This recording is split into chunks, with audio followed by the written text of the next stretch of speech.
Hi everyone, we're on our last segment and you're back with the Johnson Smith team, part of Indie Realty. We're glad to have you with us. I hope you're enjoying the show. We're going to talk a little bit about homeowners and what you can do to get your house ready. I'll let Sandra tell you a little bit about, there's two ways, inexpensive and more higher ticket items. Yeah, so there are a lot of things that really don't require a lot of cash, but you can do to have your home ready to go on the market. And the first thing that comes to mind really is just caulking. If you invest in a little bit of time, more time than money, and make sure that the windows are caulked, bathroom, around the tub, countertops, stuff like that. Yeah. You're really going to get I feel like you get a lot of bang for your buck. You're not going to get more money for your house, but it's going to look more well maintained. And I think that that's something that buyers are looking for. They're looking for that move-in ready atmosphere, and if they feel like the caulking is, that's one thing they don't have to worry about. Yeah. A minor thing is, but they're looking at anything that can say, oh, why am I ready to move this into this house immediately if I make the purchase? Yeah. Okay.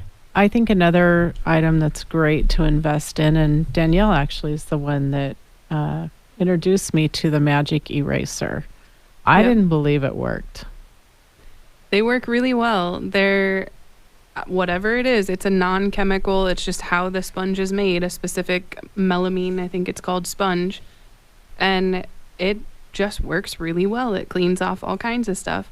So just taking one of those, even marks on the walls, although you do have to be careful because if you scrub and scrub and scrub forever, depending on your paint, you can damage the wall. You want to do a test area before you do that, but just small little areas and your countertops, your floors, appliances, sinks, bathtubs. Grout area. All I know is that, man, we did the grout at the condo we had, and we're like, how are we going to do this? And we were a little overwhelmed by dirty grout, and I would guess that you should probably talk to a grout company or a tile company, because I think you probably would need to go in and reseal the grout. But if you're looking to make the house more presentable, it's certainly an option for cleaning those areas. I also would recommend that you're looking at your light switches. A lot of times, it's just a big fingerprint area, and those tend to be dirty. If you have pets, just look at the walls that are kind of pet height. I'm envisioning cats right now that rub up against that corner on the wall, and that area just tends to get body oils from the pets, and you'll have dirty marks there that really aren't super visible, but when they're gone, it does make a difference. The house shows a lot better. And so any place that's a favorite area for your pets, just take a look at the walls around there. Cleaning your vents, your return air vents, those kind of get overlooked. Ceiling fans, things like that. The back of the door. When you go to grab the door to close the door, the back of the door a lot of times will have a lot of little marks over there from your fingers. Yeah, that's one of my magic eraser spots I'm always looking at. And even though they're subtle things, when you're photographing the house, when people are coming in, they really do make a difference when you get those areas really sharp and clean and you've got the caulking done. It makes the house show so much better. What are you worried about?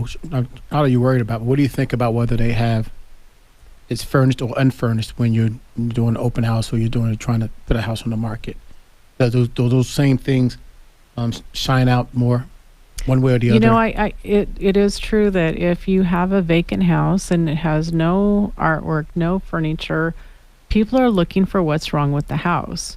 So that artwork and some personal items, not many personal items, but having the house either staged or, removing a lot of items, you want to give the buyer a good feeling when they walk in, but you don't want them walking in going, okay, all I see are the walls, the floors, and they're looking for what flaws would there be here that I need to see. So we want to give them something to kind of give the house a nice, warm, welcoming feel. And I think that first, clean is the most important thing, but then also adding those little touches will also help with the sale of the home. And light bulbs. We didn't talk about light bulbs. Another inexpensive thing that you can do, when you don't have the room lit up, maybe you've got just half of the bulbs are working and half aren't. It's darker and people wonder, does the fixture work correctly, or, is it just a light bulb?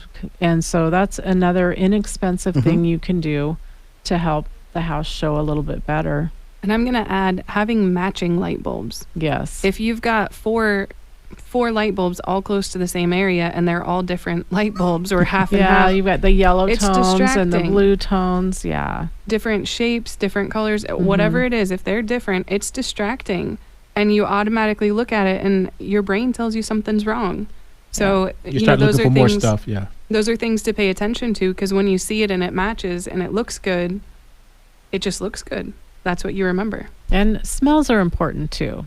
And I'm not advocating for chemical products being used in the house, because a lot of people like myself are sensitive to that.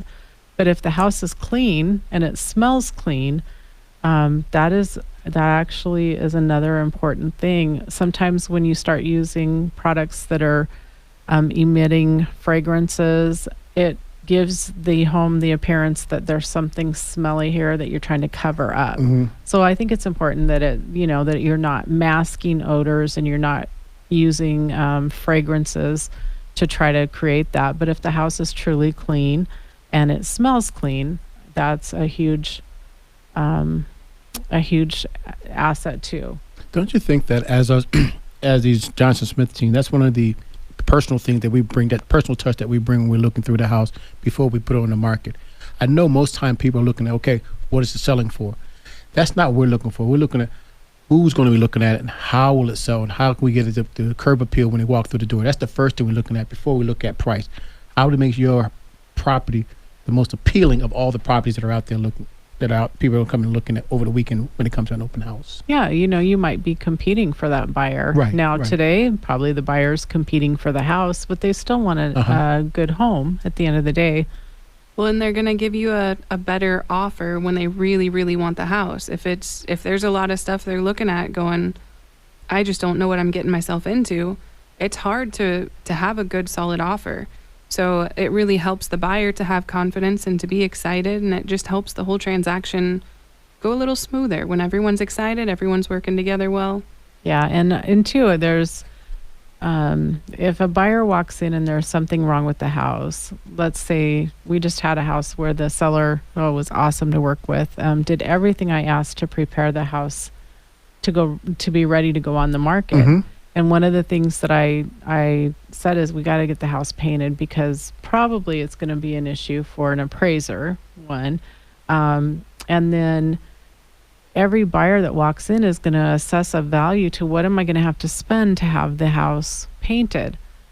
But then when they go through the inspections, they're going to turn around and ask you to do it. So you kind of pay for it twice. You're going to take a hit on the price. Yes. And then you're going to turn around and they're going to ask you to do those kinds of repairs, because they're reasonable repairs when it comes to the roof, the air conditioning. Buyers, when they walk in, they expect those things to work. And so if the house is lacking in maintenance items, they're going to take and adjust their offer to compensate for that, and then they're going to ask you to fix it. So you don't want to pay twice. Do it and get the best price for the house. You were talking about your client that you suggested me the painting, and they said, okay, go ahead and get it done. And you thought that because of that, that might have helped the offers come in a lot quicker. Those they seem as big ticket items. These are things that are already complied with. That the buyer's like, well, I don't have to worry about the painting thing. I don't have to worry about this. I'm right. It's already taken care of. Right. Let's give them the best. Let's give them the best price we can to get this house. And they may not have the cash to do those repairs, especially, a buyer that's kind of just gotten together their money for a down payment and they have expenses with moving. They may not have an extra, $3,000 or $5,000 or even $8,000 if it's a big ticket item.